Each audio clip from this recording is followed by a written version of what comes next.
Sexta-feira, 12 de julho, está no ar o Band Entrevista. Bom dia, Roberto Medeiros. Bom dia, Rodrigo Loureiro. Bom dia, telespectador. Hoje teremos aqui o nosso deputado Hermano Moraes para falar um pouco sobre o trabalho que ele está desenvolvendo na Assembleia Legislativa. Exatamente, mas agora eu queria chamar a atenção de vocês para uma matéria que a gente vai falar daquela praça que fica localizada ali na Ribeira, em frente à Igreja Bom Jesus, a Praça José da Penha, que está com a obra atrasada há muito tempo. Confira a matéria. A Praça José da Penha, na Ribeira, é uma das praças contempladas pelo PAC Cidades Históricas. A placa fixada no local mostra que as obras começaram em setembro do ano passado e deveriam estar concluídas em dezembro. Mas essa não é a realidade.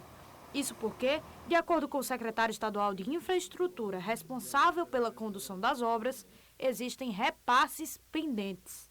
O problema está no fluxo burocrático dos projetos, que não estava sendo cumprido.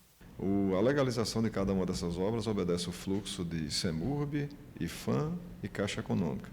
É bom registrar, por exemplo, que nós temos ainda hoje a pendência de legalização de algumas dessas obras junto à Caixa Econômica Federal. Temos todas as 14 praças já com licença de instalação emitida pela CEMURB e nós temos basicamente a metade delas aprovadas pelo IFAM já também. O pacote de projetos aprovados dentro do PAC ainda em 2013 contempla 14 áreas públicas. O investimento total é de R$ 8.900.000. Dentre os projetos mais caros está o de revitalização da Praça André de Albuquerque. A expectativa da Secretaria é que as obras sejam entregues à população ainda esse ano, já que todos os projetos estão aprovados e o contrato encerra em dezembro. Assim, estimamos, que todas essas obras possam ser iniciadas agora no segundo semestre, as que não foram iniciadas, e sejam concluídas as que já foram iniciadas logo no início do primeiro semestre. Mas o prazo final que o convênio estabelece e que nós vamos perseguir a sua efetiva execução é até 31 de dezembro deste ano. Burocracia, burocracia, burocracia, burocracia. A gente sempre se emperra com burocracia, Roberto. É impressionante. É aquela história, né, Rodrigo? Você faz uma licitação pública, a empresa ganha, começa a obra, depois abandona a obra, tem que fazer uma nova licitação. O problema é que o sistema do Brasil tem que ser muito rígido também, porque se você não fizer desse jeito, os desvios também são enormes. Rígido como é. Já sendo desse jeito, a gente já tem corrupção, já tem roubo, já tem desvio. Você imagina. Pois é. Vamos falar da coisa melhor, vamos falar de esporte. Porque é ABC, né? Não, é impressionante. O ABC vai jogar hoje. Aí Roberto faz, vamos falar de esporte? Vamos falar de ABC. Não só de ABC, eu vou falar também da Corrida Augusto Severo, que acontece no próximo domingo, lá em Macaíba. É a mais tradicional corrida de pedestres do Rio Grande do Norte, está chegando à sua 51ª edição, é uma boa ideia, né? 51 vezes. E aí é uma corrida de 5 e 10 quilômetros, está previsto para começar às 4 horas da tarde, lá na Praça Paulo Holanda Paz, que é pode no participar, centro. Roberto? Tem inscritos em torno de 700 corredores, uma grande parte de Macaíba e uma grande parte aqui do Rio Grande do Norte e até de Pernambuco, de Alagoas, de muitos lugares que vêm para essa corrida, que é uma corrida muito tradicional. Então, olha, já você não tem programação, gosta de assistir. E se quiser correr na pipoca, também pode, né? Você corre, Roberto? Rapaz, eu corri muito já, mas hoje eu fico só olhando. Eu dos outros, eu ando correndo, eu vou daqui para a esquina. Pronto, agora eu vou falar de futebol. De ABC, né? Hoje todos os caminhos levam ao Frasqueirão. O ABC joga mais tarde, às 20 horas, 8 horas da noite, diante do Confiança de Sergipe. O ABC que ainda é o vice-lanterna da competição com 9 pontos. Mas uma vitória hoje, o ABC chegando a 12 pontos. Aí vai torcer para que o Globo não vença o Sampaio Corrêa, já que vai jogar no domingo contra o Sampaio Corrêa lá no Maranhão, até o empate entre Globo e Sampaio Corrêa. Desde que o ABC vença hoje, o ABC sai da zona de rebaixamento finalmente, e aí todas as expectativas é que tenha casa cheia. A diretoria colocou ingressos super baratos, R$ 10 e R$ 5 para arquibancada, 10 inteiras, 5,6, e R$ 20 e R$ 10 para as cadeiras. Então se espera um pouco, em torno de 12 mil, 13 mil torcedores, como aconteceu no jogo contra o 13 de Campina Grande, quando houve a estreia do jogador Alisson, que deve jogar novamente hoje. Vão até baratear os ingressos, não é? Estão Roberto, bem baratos, então, 10 e 15, 5, 5 20. reais meia, É para poder lotar mesmo o estádio. que é para já poder. Mas, Roberta, para tentar acabar a grande população de gatos em Natal, a Prefeitura lançou mais uma vez o mutirão de castração, vai lançar agora para o segundo semestre. Confira a matéria. Os 3 mutirões serão realizados através dos castramóveis e foram anunciados pelo Centro de Controle de Zoonoses de Natal. Segundo a programação, eles irão acontecer nos dias 25 de agosto, 27 de outubro e 15 de dezembro, ainda em locais a serem definidos. Para participar, os tutores de animais devem ter, no mínimo, 18 anos, possuir a partir de 5 animais e realizar um cadastro prévio no site da Prefeitura. No primeiro semestre deste ano, 229 animais foram castrados de forma gratuita. A ação é feita através de uma parceria entre a Secretaria Municipal de Saúde, o Conselho Regional de Medicina Veterinária do Rio Grande do Norte e voluntários. Muito bacana, porque é uma ação preventiva, porque a gente sabe que tem muitos gatos, tá? E outra coisa que a Prefeitura precisa se preocupar também é com a questão dos ratos em Natal. Tem que se ter uma ação, como já teve uma vez, de veneno, de tudo, porque a população de ratos em Natal está crescendo de uma forma muito grande e o que causa a leptospirose, agora com as chuvas, é uma preocupação muito grande, Roberto. O pior não é isso, o pior é o turista chegar ali na praia de Ponta Negra e se deparar com ratos correndo na calçada, né? A gente que tem esse potencial turístico muito grande tem que se preocupar realmente com isso, Roberto, porque é feio. Essa dos gatos é também importante, mas essa e não é só a questão do turismo, não. Ali você vai passando em cidade satélite, ali naquele canteiro que tem um matagal muito grande, você vê eles encandeados com as luzes dos carros correndo, é uma coisa horrível. Eu fico alerta aí para a Prefeitura para ver isso. Pois é, realmente precisa fazer isso e com urgência, né? Rato é um problema. Rato tem que ser eliminado o mais rápido possível.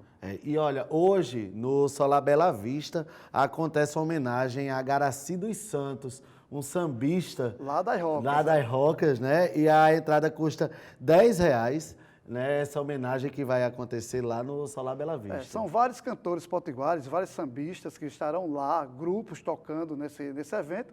E ele, para quem não conhece, ele é da época do mestre Lucarino, lá na Ribeira, desde a escola de samba Balanço do Morro, e ele criou a escola Última Hora, se eu não me engano, era a escola dele. E aí ele hoje está sendo homenageado, porque ele morreu com 50 e poucos anos, muito novo, mas era um grande compositor. Os ingressos antecipados estão sendo vendidos lá em Nazaré, ali pertinho do Beco da Lama, por trás da Procuradoria da Assembleia Legislativa. Como eu falei, ao preço de R$10, então vale a pena, um evento bom para hoje a gente prestigiar. Com certeza. Então, Roberto, final do primeiro bloco do nosso Band Entrevista. Daqui a pouquinho, entrevista com Hermano Moraes. Então a gente vai a um rápido intervalo comercial. Não sai daí, 2 minutos a gente está de volta.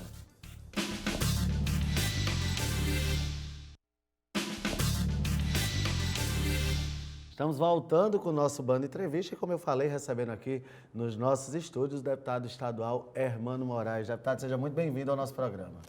Bom dia, Rodrigo. Bom dia, Roberto. Bom dia a todos que garantem a excelente audiência do Band Entrevista. Deputado, vamos falar dos projetos que estão tramitando na Assembleia Legislativa. Principalmente agora o da LDO, né, que eu acho que é o mais recente, que passou agora. Quais os principais pontos que foram debatidos? Olha, esse final de semestre, a matéria que eu reputo como mais importante é a LDO, Lei de Diretrizes Orçamentárias, que vai nortear toda a formatação do orçamento para o ano 2020, que será aprovado no final do ano, dentro desse calendário, eu diria, orçamentário.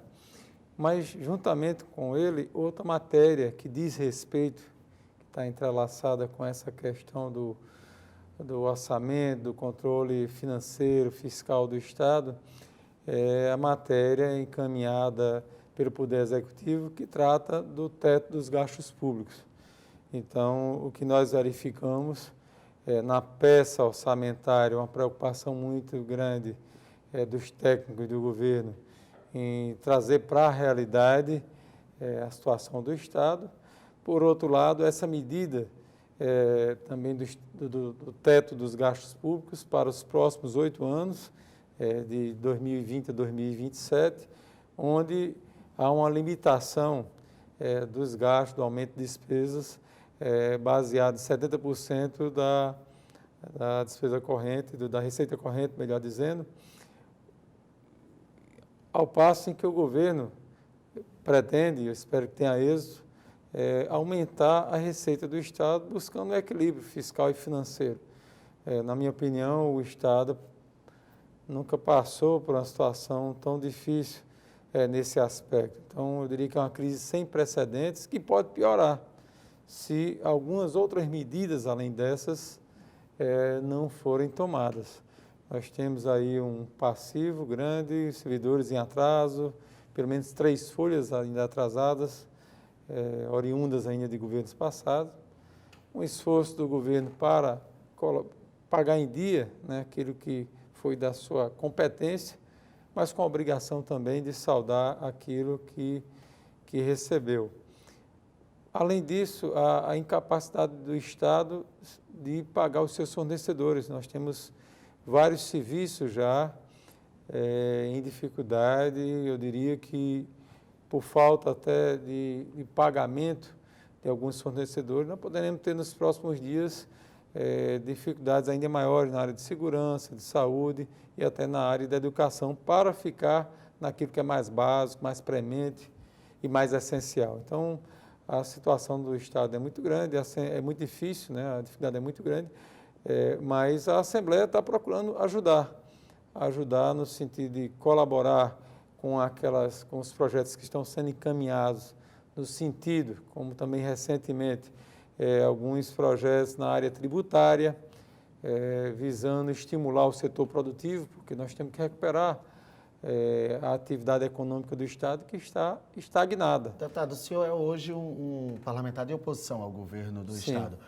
6 meses de mandato da governadora Fátima, qual a sua avaliação desses primeiros 6 meses? Eu reconheço o esforço do governo. Qualquer um que tivesse assumido esse governo atual teria dificuldades, estaria enfrentando um quadro muito complicado.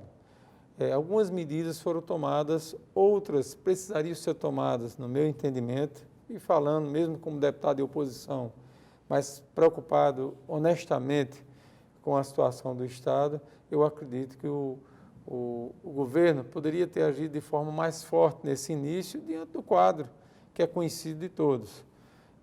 Vou dar um exemplo, está em discussão nacional a questão da Previdência. Algumas medidas poderiam ter sido tomadas antes que se conclua a discussão em nível nacional.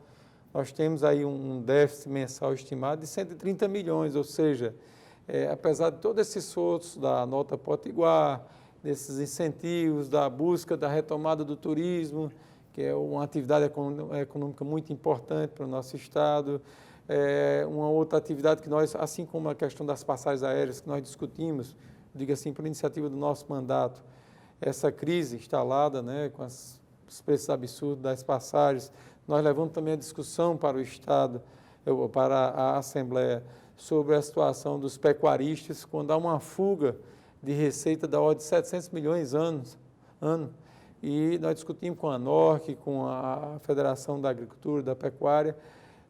Então, sendo de oposição, nós temos também uma postura propositiva. Nós queremos que o Rio Grande do Norte volte a caminhar bem, o que não acontece há muito tempo, principalmente se a gente compara com estados vizinhos, que vivem também a crise nacional, uma recessão violenta na economia, um número absurdo de desempregados, mas aqui no Rio Grande do Norte, os 5 primeiros meses já avaliados, já mensurados pelo CAGED, que é o Cadastro Geral de Empregabilidade, nós verificamos que o Rio Grande do Norte perdeu mais postos do que criou em todos os meses. Então é um sinal muito ruim. Deputado, o senhor falou agora há pouco sobre a questão das passagens aéreas e da questão do turismo, que inclusive foi feita uma audiência pedida pelo senhor para poder discutir exatamente esse problema. Como é que o senhor está vendo? Porque, apesar de Natal ainda ser um destino muito procurado, essa semana mesmo a gente recebeu a informação de que o preço da passagem aérea, por exemplo, de São Paulo para Natal, ainda está 82% mais caro do que para qualquer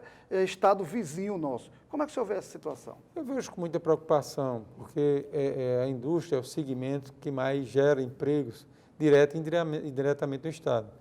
pelo potencial que nós temos, né? Até a natureza. Deus foi muito generoso com o Rio Grande do Norte, temos um lindo litoral, mais de 400 quilômetros. Nós temos um parque hoteleiro que oferece hoje mais de 30 mil leitos. Nós temos bons restaurantes, bares e a hospitalidade do nosso povo. E ainda o interior para ser explorado. Nós defendemos também a interiorização do turismo. Temos ainda um centro de convenções, recentemente reinaugurado, ampliado para eventos até 12 mil pessoas. Temos um aeroporto, temos 2 aeroportos, né? Mas um internacional também, com grande capacidade ociosa hoje, o de São Gonçalo. E, de forma absurda, em 2015, o governo, e foi uma audiência que nós provocamos também, reduziu o ICMS sobre o querosene da aviação, que é um item que representa 40% da passagem aérea. Então, o governo, naquela época, baixou de 17% para 12%. No afã, na expectativa da instalação do hub da TAM e também da chegada de mais voos e a redução das passagens. Aconteceu, Roberto, exatamente o contrário. Diminuíram os voos, o preço da passagem subiu e os nossos vizinhos aqui conseguiram uma vantagem enorme sobre o Rio Grande do Norte. Enquanto isso, o Rio Grande do Norte deixou de arrecadar 32 milhões de reais. O governo agora reage, tentando reerguer o turismo, que passa por sérias dificuldades, com um decreto, que eu concordo, reduzindo ainda mais as tarifas e com a promessa, agora em julho, nós já temos período... Uma redução com a garantia de contrapartida. Exatamente, o que não foi feito no primeiro contrato. O governo anterior agiu de boa fé e foi logrado. Agora existe a exigência de contrapartida e até também uma cláusula onde aqueles que se beneficiarem dessa redução da tarifa, que pode chegar até a zero, sobre o querosene da aviação, poderão ou deverão ressarcir os valores, diferente do que aconteceu. Nós perdemos mesmo 32 milhões. E, além disso, um prejuízo enorme, se comparados, como você deu o exemplo, aqui com o vizinho estado da Paraíba, com Pernambuco, Ceará, que estão mais próximos, as passagens são muito mais baratas, tanto para voos domésticos como para voos internacionais. O que obriga, inclusive, ao Portugal, além do prejuízo para a economia, em termos de turismo, um prejuízo também para nós, quando precisamos deslocar e comparamos as passagens, muitas vezes temos que nos deslocar de carro até João Pessoa para poder pegar um avião, diante da discrepância que existe absurda nos preços das passagens. Deputado, o senhor fala de interiorização e recentemente o senhor falou no município de Guamaré, cobrando mais investimentos lá e falando do potencial dessa cidade. Fala um pouquinho do que se tratou essa sua intervenção no plenário da Assembleia. Olha, eu tenho tratado desse assunto, como eu disse, eu sou presidente da Comissão de Educação, mas que também é abrangente e trata de desenvolvimento econômico e social. Então, é uma temática que nos atrai e, diante da realidade, nós até priorizamos, porque não há justiça social sem emprego. Para mim, o maior projeto social é aquele que gera emprego, claro, respeitando a formação, a educação que é básica. Mas Guamaré tem uma situação atípica que, bem utilizada, pode ser a redenção da economia do Rio Grande do Norte. Lá nós já temos uma refinaria instalada pela Petrobras, infelizmente ociosa ou subutilizada. Ela opera hoje com no máximo 40% de sua capacidade. Mas lá nós temos todas as condições naturais para a instalação de uma indústria, de um polo industrial cloroquímico. O município fez os estudos, nós levamos a governadora a semana passada, sentamos lá com o prefeito Adriano Diógenes, sua equipe de trabalho, com a equipe da governadora que esteve presente, participou de toda a reunião com o secretário de Desenvolvimento, o subsecretário, onde nós colocamos essa situação. Identificados parceiros que possam investir, nós poderemos gerar uma expectativa de gerar de 30 a 40 mil empregos. Nossa. Como seria importante para nós que perdemos só esse ano mais de 6 mil postos de trabalho, isso até o mês de maio. Se você for verificar aí o mês de junho, aí já deve talvez acrescentar mais um pouco. Então, no que nós desejamos é exatamente o empenho do governo e levamos lá para o governo essa proposta de uma parceria onde o município, que recebe royalties também e tem consciência da situação do Estado, se dispõe, inclusive, também a investir mais em parceria com o governo do Estado na infraestrutura básica, o que seria alargamento da RN, que liga a BR ao centro da cidade, inclusive passando pela refinaria, a regularização da questão do abastecimento de água, porque se estima que instalado esse polo industrial, além da água, que vai precisar de mais, aumentaria a população do município. Além de Guamaré, beneficiaria toda a região salineira. E revitalizaria também a indústria do sal, porque nós temos sal, nós temos o gás, que são fundamentais para a fabricação do PVC, que o Brasil importa. Então, por coincidência, esteve essa semana aqui uma missão de chineses e na oportunidade nós falamos à governadora, inclua na pauta também essa questão, e ela se prontificou junto com o secretário Jaime Calado. Mas já existem, e aí nós chamamos a atenção do governo do Estado, que está precisando buscar algo de novo para incrementar a arrecadação do Estado, priorizar Guamaré, porque já tem um potencial instalado. Além de chineses, já tem grupos alemães, grupos americanos que, de alguma maneira, já vêm observando Guamaré, que já mandou representantes. Então, é hora do governo do Estado buscar um projeto de desenvolvimento mais consolidado. Nós temos a fruticultura, temos a pesca, subsolo riquíssimo com petróleo, com gás, energia eólica, que já é uma realidade, energia solar que começa a ser explorada, o turismo. Então, eu defendo que o governo possa exatamente identificar essas potencialidades e buscar parceiros, já que não tem capacidade de investimento próprio. O que se investe no estado do Rio Grande do Norte hoje são os recursos do Banco Mundial. Recursos tomados junto ao Banco Mundial, ainda são os poucos investimentos em infraestrutura. Fora isso... Vamos aproveitar o deputado aqui agora para falar um pouquinho de política também, né? Claro. Política é importante, né? Deputado, o senhor saiu recentemente do MDB, que pediu para sair, né? Está aguardando essa anuência, e já se especula aí uma aproximação com o ex-prefeito Carlos Eduardo, uma candidatura a prefeito. Ano pré-eleitoral, é inevitável que isso aconteça. Como é que está o deputado Hermano Moraes já pensando nesse pleito do ano que vem? Primeiro, eu quero dizer que eu sou a favor da coincidência de mandatos. Houve até uma especulação e até uma possibilidade, hoje avaliada como de menor potencial, de que nós pudéssemos fazer eleições gerais no país. Como deverá acontecer, ou deverão acontecer, melhor dizendo, as eleições municipais, é natural que se especule esse tipo de coisa. Mas vamos por parte. MDB, partido que há muitos anos eu milito, já tinha algumas divergências internas pela forma de condução, pela imagem do partido que está muito deteriorada, apesar do MDB ter uma bela história, já assinalada na história do Brasil, na redemocratização, na luta pela anistia, mas nos últimos anos perdeu o seu rumo.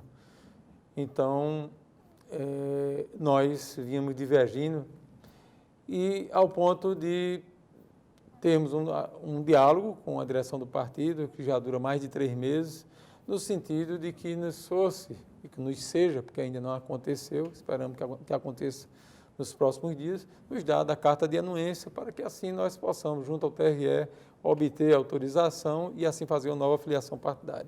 Então, por hora, eu não estou nem tratando qual o novo partido ou qual o novo projeto, mas dedicado ao mandato de deputado estadual, é o meu 3º mandato, mas é fato, eu disputei em 2012 a Prefeitura de Natal, minha principal base é Natal, foram 4 vezes vereador, foi aqui que eu nasci, me criei, me eduquei, e fui eleito 4 vezes vereador, sempre entre os mais votados, 3 vezes deputado estadual, sempre entre os mais votados da capital.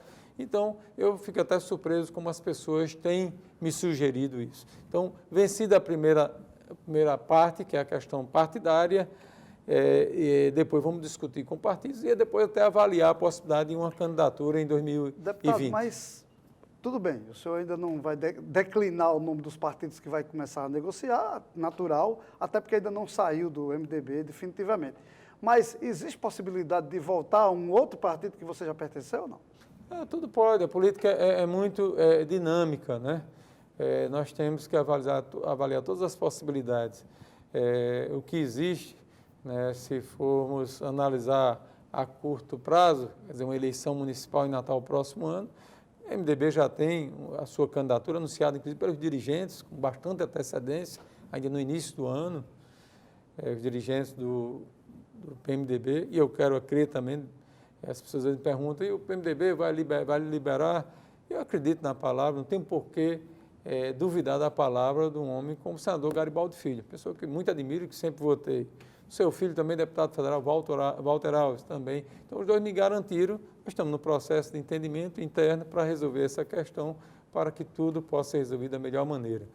Quanto aos partidos, eu vou ter que verificar, vou ter que analisar a possibilidade e a viabilidade até de um projeto, de uma disputa eleitoral no próximo ano em Natal.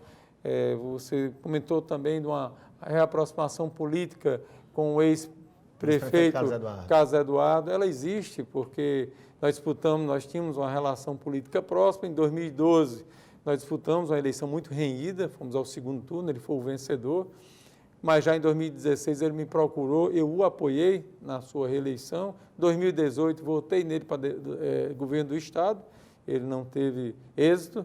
E hoje a gente tem uma relação muito boa, o que faz com que as pessoas até especulem também a possibilidade de nós estarmos juntos na eventual candidatura. Né? Até porque ele não pode ser candidato. Ele não pode, ele não está habilitado porque já foi eleito, reeleito, então não poderia ser candidato a prefeito. Deputado Hermano Moraes, muito obrigado pela sua participação aqui no Band Entrevistas, que estamos sempre à disposição aqui para que a gente possa debater a política do Rio Grande do Norte. Eu quero lhe agradecer a você, Rodrigo, a você, Roberto, a todos que nos assistem e me colocar à disposição para voltar aqui sempre que convidado. É um prazer bater um papo tão agradável e deixar informado aqueles que nos acompanham e aqueles que, inclusive, são responsáveis pela nossa presença na atividade pública. Então, trabalhando todos os dias para honrar essa confiança. Muito obrigado. E o Band Entrevista vai ficando por aqui. Vocês tenham um bom dia e até segunda-feira. Bom fim de semana a todos. Até lá.